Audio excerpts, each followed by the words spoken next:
जैसे एक क्वेश्चन है, क्वेश्चन नहीं है, उसको हमें बताना ही है। प्रतिरोध, जो किसी भी चालक तार का प्रतिरोध होता है वह किन कारकों पर निर्भर करता है? जो प्रतिरोध होता है वह किन कारकों पर निर्भर करता है, बड़ा इंपॉर्टेंट है। किन कारकों पर निर्भर करता है बताओगे? और हाँ, और बस यही दो चीज, लंबाई और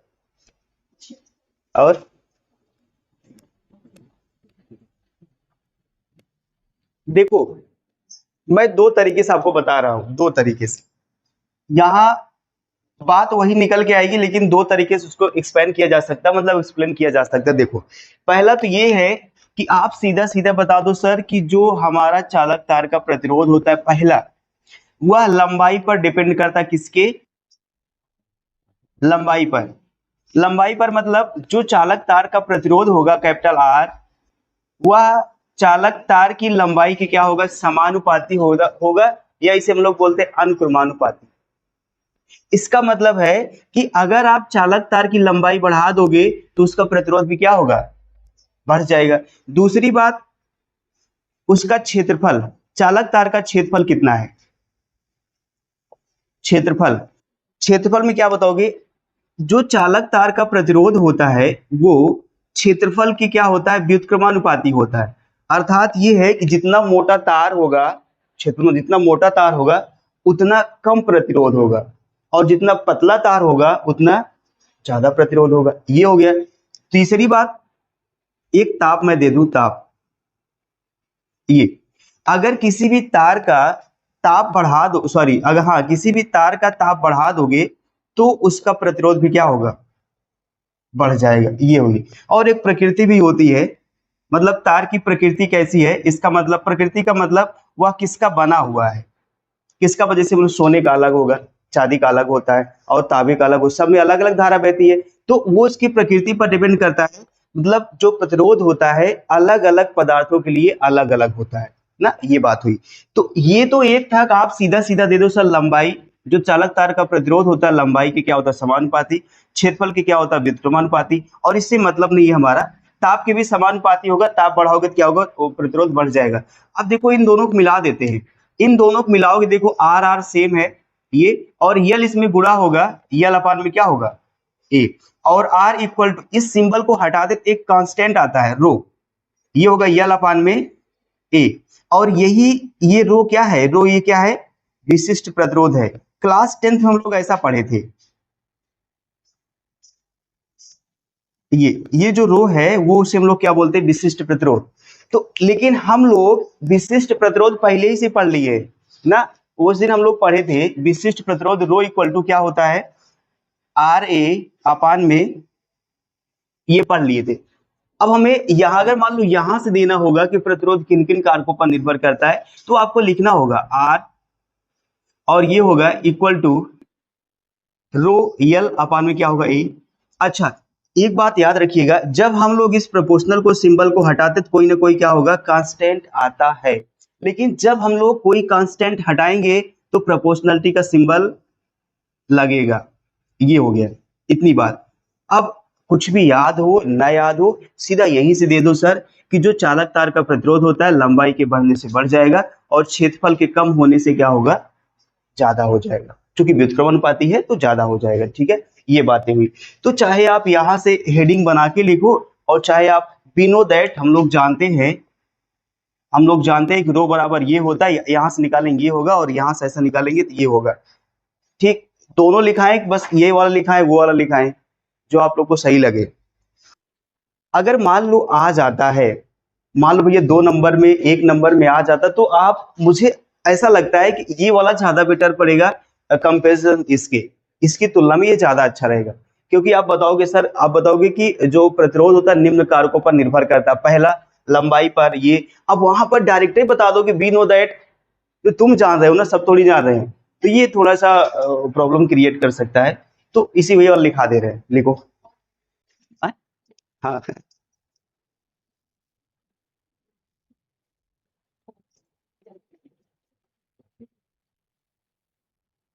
हेडिंग बन गई? हाँ लिखो, प्रतिरोध। पहले आप हेडिंग बनाओ, प्रतिरोध निम्न कारकों पर निर्भर करता है। प्रतिरोध निम्न कारकों पर निर्भर करता है। प्रतिरोध निम्न कारकों पर निर्भर करता है। Point number first, point first, चालक सॉरी पूरी लंबाई डालो, लंबाई, लंबाई, लंबाई का मतलब है चालक की लंबाई। इसमें लिखिएगा प्रतिरोध, प्रतिरोध लंबाई के अनुक्रमानुपाती होता है, होता है, ठीक है। अर्थात ये लिख लो, अर्थात आर प्रोपोर्शनल टू एल, प्रतिरोध लंबाई के अनुक्रमानुपाती होता है। हो गया? दूसरा पॉइंट बनाओगे। तुम लोग बड़े अच्छे अच्छे बच्चे हो। जब ये लाइन जो है ना, इस ये एक लाइन में आई होगी ना, जो दो लाइन चाहे जितनी लाइन में, अर्थात को नीचे लिख करके उसको यहाँ लिखा जाता है ना। हाँ इसको लिख लो, ये लिखने का थोड़ा बहुत तरीका होता है। कुछ नहीं बोलेंगे, लिखो दूसरा क्षेत्रफल, दूसरा क्षेत्रफल लिखो। इसमें लिखिएगा चालक का प्रतिरोध, चालक का प्रतिरोध, चालक का प्रतिरोध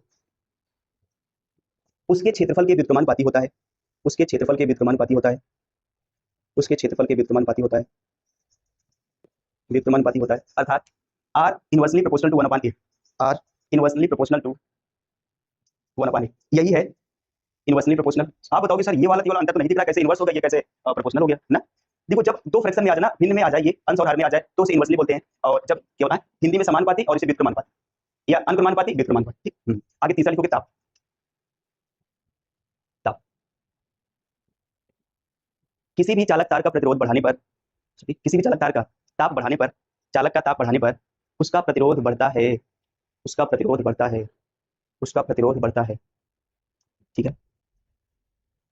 एक और लिख लीजिएगा प्रकृति, एक चौथी हेडिंग बना लो प्रकृति, प्रकृति भिन्न भिन्न पदार्थों के लिए, अर्थात लिखो, अर्थात इसमें लिखना जरूरत नहीं है, बढ़ाओगे बढ़ जाएगा। अगर लगाना चाहोगे तो प्रतिरोध प्रोपोर्शनल टू ताप लिख सकते हो।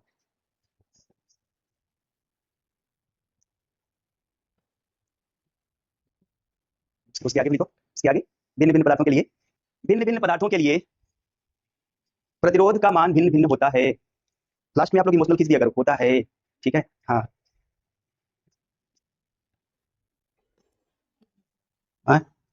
चलो और समझते हैं। देखो विशिष्ट चालकता कल हम लोग पढ़े थे ना भैया, विशिष्ट चालकता को किससे प्रेजेंट करते हैं? सिग्मा से। सिग्मा बराबर होता है 1/ρ। कितना होता है? सीधा लिखिए, हम लोग इतना जानते हैं।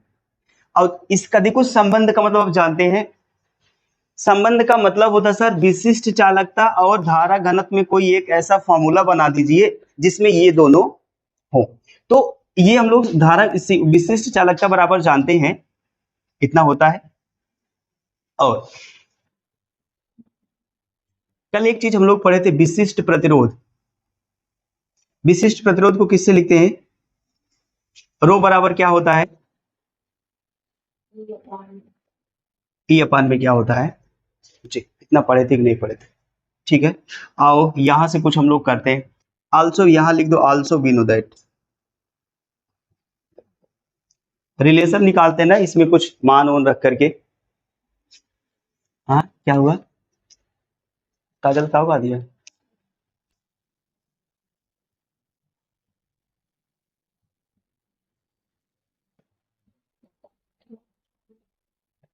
देखो यहां से इसको कर लिया जाए, रो का मान निकल इसमें रख दिया जाए, या तो जान दो इसको समीकरण 1 मानो, ठीक है।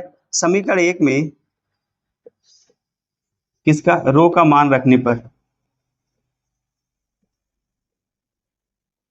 एक हमारे पास ये रो बराबर ई अपान में जे है, हम लोग को पहले से मिला है, तो सिग्मा इक्वल टू 1/, इसका मान है ई अपान में क्या होगा जे। अब जान रहे हो ना जे कहाँ जाएगा, कहाँ जाएगा? ऊपर। कितना ऊपर? अच्छा अच्छा, एक के पास जाएगा ना। हाँ जे यहाँ आ जाएगा, ई हो गया। अब क्रॉस मल्टीप्लाई करा दो, जे इक्वल टू क्या होगा सिग्मा ई।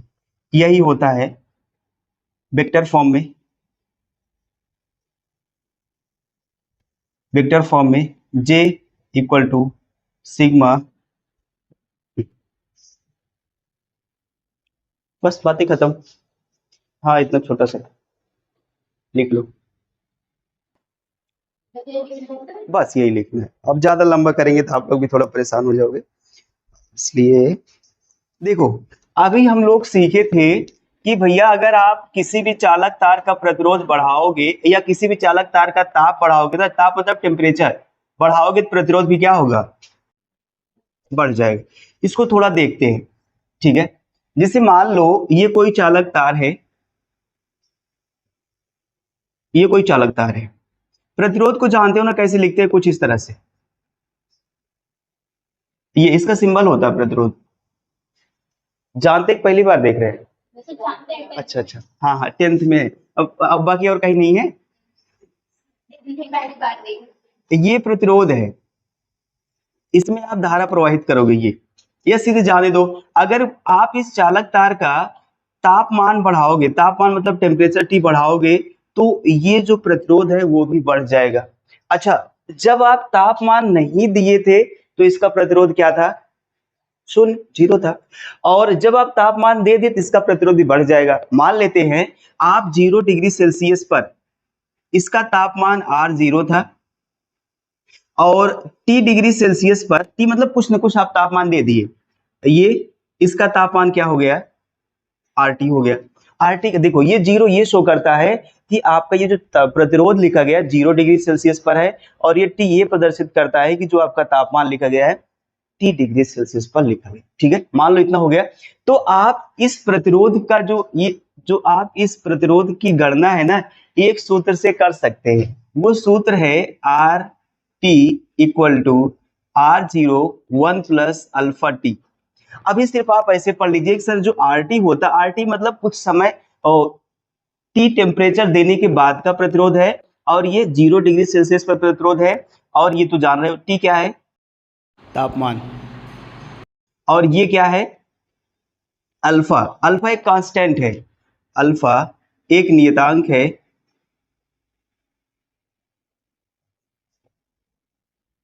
जिसे प्रतिरोध ताप गुणांक कहते हैं। अब यही सीखना है, यही जानना है कि प्रतिरोध ताप गुणांक क्या होता है। अब देखो, जैसे इसको ये आर टी है, इसको ओपन करो, मतलब इसको अंदर लेके चलो, तो ये हो जाएगा R0 प्लस क्या होगा, R0 अल्फा टी। इसको यहां पे लेके आओ, RT minus R0 equal to R0 alpha T. यहां से अल्फा का मान निकालो, RT माइनस R0 अपान में क्या आएगा, R0 इंटू क्या होगा, टी। अच्छा, एक बात ध्यान दीजिए, यहां पर तापमान क्या था,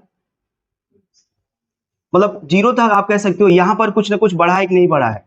तो अगर मुझे निकालना होगा कि कितना तापमान बढ़ गया है, तो कैसे निकालेंगे, जैसे मान ली आप मार्केट चले गए।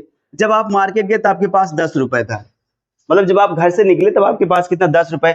जैसे आप, ये घर थे आप, जैसे आप मार्केट पहुंचे, आपके पास 100 रुपए, आपके पास 100 रुपया हो गया ना, मार्केट में आपके पास 100 रुपए है, तो कितना, मतलब कितना पैसे की वृद्धि हुई, कितना पैसा ज्यादा हो गया, कैसे पता चला, समय से घटा दिए ना। तो कितना वृद्धि हुआ है आपको करना क्या होगा, ये RT माइनस R0, ये इसको बोलते हैं ना, जहां लिखा होगा RT माइनस R0, उसे बोलते हैं प्रतिरोध में वृद्धि। तो यहां पर अगर मैं लिख दूं इसको, जहां RT माइनस R0 क्या है, प्रतिरोध में वृद्धि, प्रतिरोध में क्या है, वृद्धि है। और ये जान रहे हैं R नॉट क्या है, R नॉट 0 डिग्री सेल्सियस पर प्रतिरोध है।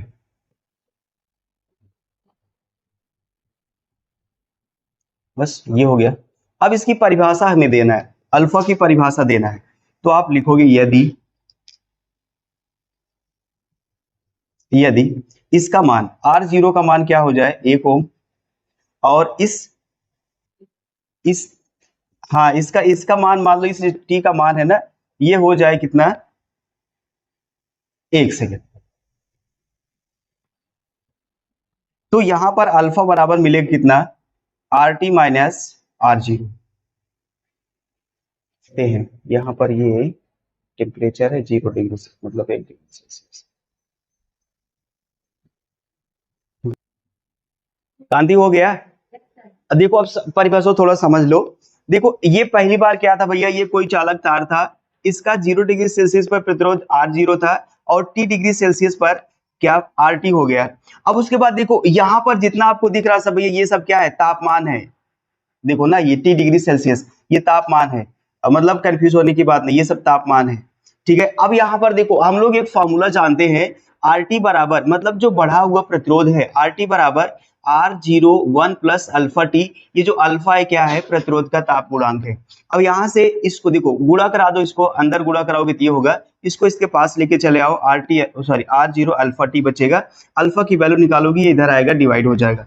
अब यहाँ पर ये बात ये फंस रही सर, ये क्या है, मैंने इसको आपको समझा दिया, ये क्या है, प्रतिरोध में वृद्धि है। देखो ये R0 क्या है, 0 डिग्री सेल्सियस पर क्या है, प्रतिरोध है। अब मान लो चूंकि हमें इसकी परिभाषा देना है, कोई चारा नहीं है परिभाषा देने का। जब कोई चारा हमारे पास नहीं होता तो हम लोग क्या करते, सबको जीरो का, सबको एक के बराबर कर देते।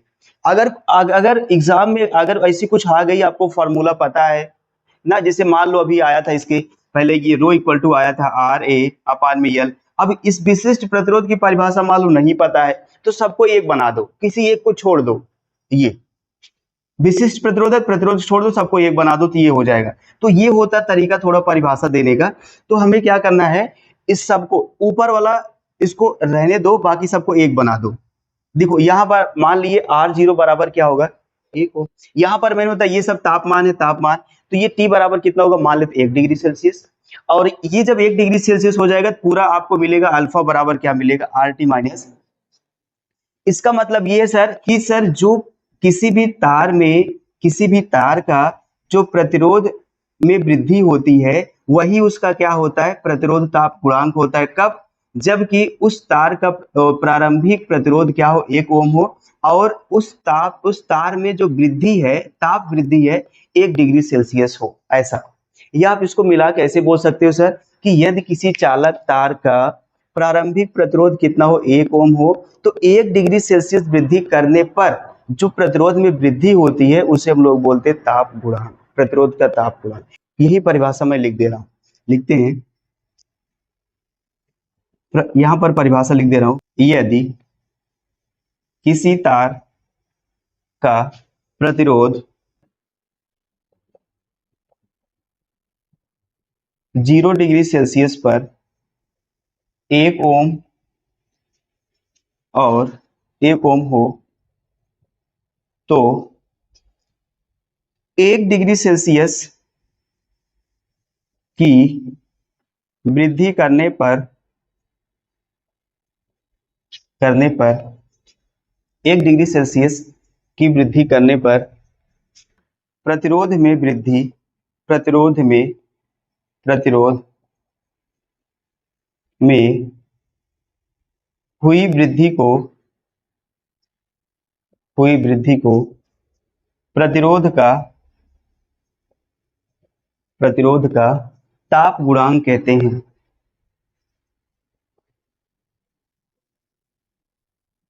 ताप गुणांक कहते हैं, इसे अल्फा से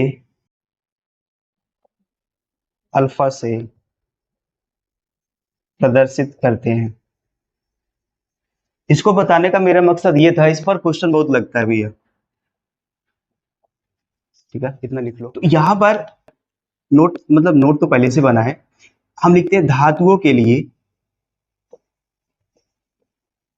सामान्यता लिख दे। सामान्यता का मतलब समझते हैं, सामान्यता का मतलब लगभग होता है लेकिन कभी कभी नहीं होता है। तो सामान्यता धातुओं के लिए जो अल्फा का मान है ना, 1/273 इतना होता है। यहां वैल्यू रख दो, RT इक्वल टू R0। ये भैया ये मैं अपने हिसाब से नहीं कह रहा हूं, ये प्रयोगों द्वारा बताया गया है। अच्छा ये बात है, फिजिक्स में अगर कोई चीज नहीं आ रही बता दो सर ये प्रयोगों द्वारा सिद्ध किया है, मैं इसको डिफाइन नहीं कर सकता, सीधे बात, मामला क्लियर हो जाएगा वहां से। अल्फा की वैल्यू रखोगे 1/273 और टी की वैल्यू यहाँ रहने दो ऐसे। तो ये RT इक्वल टू R0, इसको गुणा कर, अच्छा इसको लिखोगे तो हो जाएगा T/273। ये RT बराबर R0, इसका ये हो जाएगा 273 प्लस क्या होगा, स्मॉल टी। और ये क्या होगा। अच्छा, एक चीज आपको पता होगा, जानते होंगे, अगर किसी भी तापमान में हम लोग 273 ऐड करते हैं तो वो चेंज हो जाता है किसमें, केल्विन में। और केल्विन को हम लोग परम ताप कहते हैं। अगर सर किसी भी तापमान में मान लो 27 डिग्री सेल्सियस है, इसमें 273 ऐड कर दिए, ये हो जाएगा कितना, 300 केल्विन। और इस जो तापमान केल्विन में होता है उसको हम लोग परम ताप कहते हैं। परम ताप को हमेशा कैपिटल टी से प्रेजेंट करते हैं। तो आर टी बराबर ये R0, यहाँ पे ये क्या होगा, ये कैपिटल टी। देखो भैया, ये कोई तापमान, कुछ तापमान होगा 10, 15, 20, 25, 100, 200। अब उसमें अगर 273, कितना भी बड़ा तापमान क्यों ना हो, अगर उसमें 273 ऐड किए तो केल्विन में चेंज हुआ, और जितने भी तापमान केल्विन में होते हैं वो सभी परम ताप होते हैं। तो ये कैपिटल टी अपान में कितना होगा, 273। और यहां से आप लिखोगे आर टी बराबर, देखो यहाँ पे इसको लिखने का तरीका थोड़ा देख लो। R0 अपान में क्या होगा, 273, और ये हो अपान ये इंटू टी हो जाएगा। ये पूरा है कांस्टेंट। ये कांस्टेंट कैसे बना, 273 ऑलरेडी कांस्टेंट होता है क्योंकि ये नंबर है। और ये R0 0 डिग्री सेल्सियस पर सभी तार का प्रतिरोध कितना होगा, 0 होगा। नियत हुआ कि नहीं हुआ, जो वैल्यू नियत होती है हमेशा कांस्टेंट होती है। तो आर टी, अब ये पूरा क्या होगा, ये नियतांक, अगर नियतांक को हम लोग इक्वल, मतलब नियतांक के साथ अगर इक्वल हटा देंगे तो ये प्रोपोर्शनल का सिंबल लग जाता है और बन जाएगा क्या, कैपिटल टी। ये, और यहां बता दो सर कि जो ये आर अपान में क्या है, 273 है, वो क्या है, एक नियतांक। ठीक है, इसको याद दिलाओ, ये कैसे हुआ, याद दिलाए। देखो अभी एक चीज हम लोग सीखे थे, आर इक्वल टू एल अपान ए। ये पीछे याद है कि नहीं याद है, जब इसको हटाए थे आर इक्वल टू एक नियतांक आया था रो एल अपान ए, लेकिन जब हम लोग दूसरी बार डिफिनेशन पढ़ रहे थे तो जब इसको हटाए थे ये ऐसा कुछ हो गया था, सीधी बात। मतलब वही है, अगर कोई कोई किसी कांस्टेंट को आप रिमूव करते हो तो सिंबल ये लगता है, अगर इस सिंबल को हटाते तो कोई ना कोई कांस्टेंट आता है। तो इतनी बातें हुई। अब देखो यहां से सिद्ध हुआ कि नहीं कि मतलब किसी भी तार का जो प्रतिरोध होता है वो क्या होता है, परम ताप के समानुपाती होता है। इसका मतलब ये है, अगर आप तापमान बढ़ाओगे तो प्रतिरोध क्या होगा। हाँ, ये बात है। ठीक है, ये सब अंदर की बात है, तो धीरे धीरे हम लोग सीखेंगे, पढ़ेंगे।